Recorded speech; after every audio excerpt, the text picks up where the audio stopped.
Hey, what's going on? You know who it is. You know what it is. All right, you guys, peep game. Peep game. Like I said, I'm about to, you know what I'm saying? I'm about to come with the real spiel today because, you know, I'm just the dude to say it. And I know this going to, you know, have some Jordan apologists taken back. But I got to say this shit. If I could go back to the 1984 draft, which is arguably the best draft class ever, and you look at who went number 1, 2, and 3, 4, 5, I'm still taking Hakeem number 1. I still would take him number 1. One of the things that pissed me off is that people act like Hakeem was a bust or something. First of all, the Houston Rockets tanked their season so they could be in the position to draft Hakeem. Y'all need to remember something. Now, I know some of y'all is far removed from, you know, the old draft ways, because back in the day, the team with the worst record automatically got the number 1 pick. It wasn't no lottery and none of this shit, and we all know that the lottery is rigged. We know that. Some people are just in denial about what go on in sports. We all know that the lottery is rigged. But back in the day, the team with the worst record used to automatically get the number 1 pick. Hakeem was the consensus number 1 overall pick in 1984, and rightfully so. And that further debunks this myth that Michael Jordan was the best college player of all time. Michael Jordan wasn't even the best player in his draft class. We knew he was good, and we saw him play, and we knew he would be we knew he would be a high pick. We knew he was going top 5. But Michael Jordan was not the best player in that draft class. Can we be honest? You know, at the end of the day, Michael Jordan was good, but let's not make it look like he got a lot of promotion and he was groomed and manufactured to be who he was. And like I said before, Michael Jordan did a lot of good things. Michael Jordan is the reason why a lot of these dudes is getting paid what they getting paid now. Even though Michael Jordan was, you know, shamefully underpaid for most of his career too, along with Scottie Pippen. But at the end of the day, Scottie Pippen, that's woo. But by the way, the Scottie Pippen video is coming later on today. I'm gonna knock that video out today. That's gonna be a real good video. Y'all tune in. I got some other stuff coming up too. But nevertheless, you would be a fool to pass up Hakeem at number 1. Okay? That's how good he was. The Houston Rockets tanked games. They tanked games so they could be in a position. Well, allegedly, they tanked games so they could get the number 1 overall pick. So that just goes to show you his value. When you sit up here and try to devalue Hakeem and say you would have picked Michael Jordan over, no, you wouldn't have. No, you wouldn't have. Bullshit. Bullshit. You would not have. Okay? Now, we had no idea that Michael Jordan would become MJ, and hey, at the end of the day, Michael Jordan made people billionaires. He made people millionaires. Michael Jordan has made me a lot of money buying his shoes and reselling them. You know what I'm saying? So at the end of the day, everybody has benefited from Michael Jordan's popularity. and you cannot take that away. But as far as the draft go, the best player got picked number 1 that year.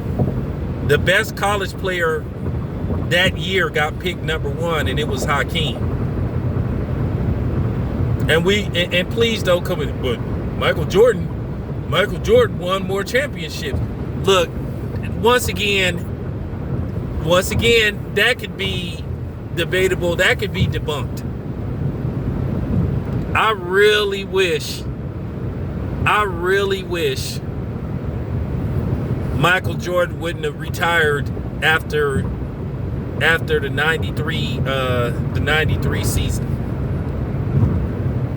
But we all know why he retired. But Michael Jordan was coming back all along. I already did that video. That's way back there. Why Michael Jordan was never going to permanently be retired. And it was, I ain't going to go as far to say it was a publicity stunt, but I'll say it was planned because of some of the things Michael Jordan had going on outside of basketball. Like I said, I'm real with it. I don't bite my tongue.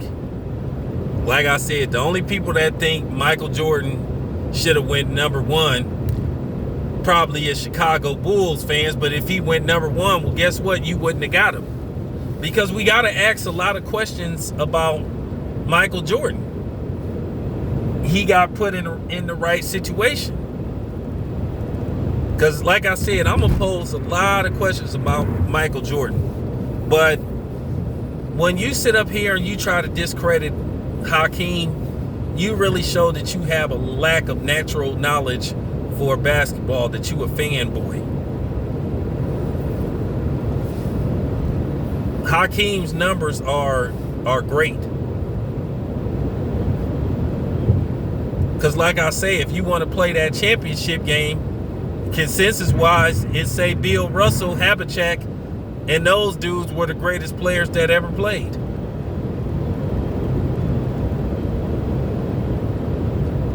I'm just keeping it 100. So we gotta, put everything in perspective, because at the end of the day, you still got old media, and I do mean extremely old media, such as Skip Bayless, who at the end of the day is starting to look more and more like Skip Bayless is just full of shit.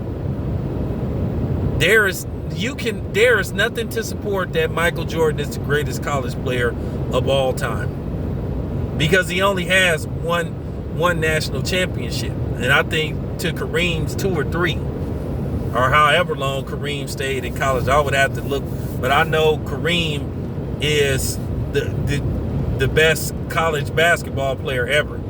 Arguably, once again, the greatest all-around basketball player ever. It's just, at the end of the day, like I said, this GOAT discussion is very debatable, because people been sitting up here just telling you, oh, it's Michael Jordan and everybody else, and that's not true. But yeah, if you go back to that draft, like I said before, once again, Michael Jordan was not even the best player in that draft class. So how in the hell is Michael Jordan the greatest college basketball player ever? And like I said before, Skip Bayless just come across as a moron sometimes. He comes across as the ultimate fanboy. Like I say, I don't go by what dudes on TV tell me. I know what I saw. I saw Michael Jordan play. I saw Hakeem play. Like I said, I saw Hakeem when he was at the University of Houston. He was that good. And the funny thing about Hakeem, keep in mind, he didn't pick up a basketball till he was like 15, 16.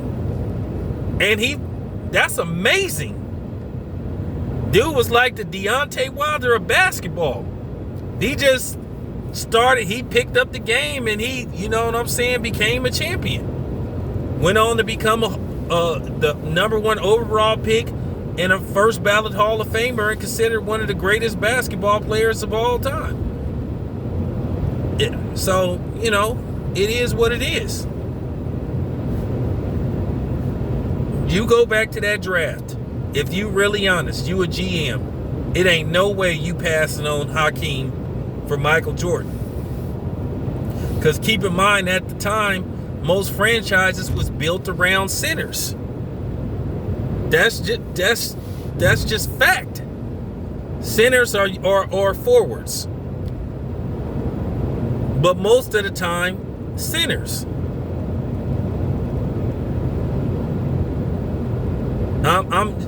Two guards. You had Jerry West, you had a couple of other guys, but guards were, what I'm saying, were interchangeable. So, the guard position, and particularly the two guard, didn't have the value that it had until Michael Jordan came along. Really, that's when people really started valuing the two guard position. And to a certain degree, they still don't value the two guard position, because if you look at teams, they will part with a two guard quicker than they will a small forward or a power forward. I'm just saying. But anyway, let me know what you guys think. This your boy Town Biz. I'm out.